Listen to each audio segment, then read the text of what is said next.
Hey you, are you looking to get better at cooking? Well, here are the essential knife skills that you will want to master. This is how to cut like a chef. Let's start with how to hold your knife. Make sure you choke up on the handle, wrapping your fingers around it, and use your thumb and pointer finger to pinch the blade. This might feel awkward in your hand at first, but give it time and give it practice. Next, focus on perfecting the claw technique with your non-dominant or guiding hand. Bend your fingers to ensure none protrude while cutting, also allowing the claw to securely hold the ingredient in place during the cut. The last thing to do is to practice and be careful. Remember, speed comes with practice, and before too long, you'll be cutting like a chef. Now that we know how to effectively use our knife, let's learn about some of the most versatile and common cuts that you'll see. Let's start with a dice.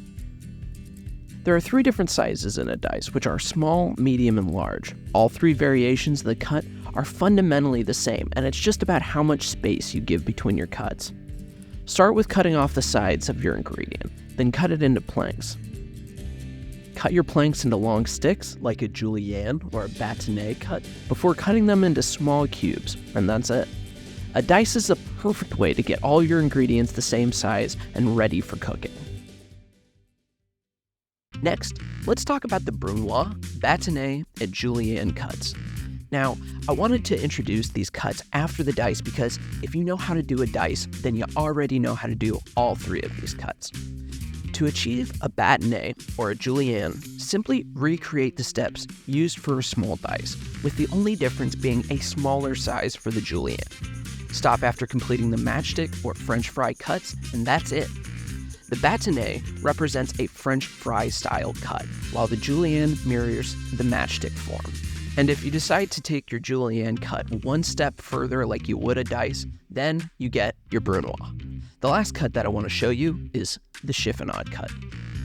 A chiffonade cut is a technique that aims to cut our leafy greens like lettuce or basil into little ribbons. Take your ingredient, roll it in on itself tightly, and then slice it, leaving only an inch or less between your cuts.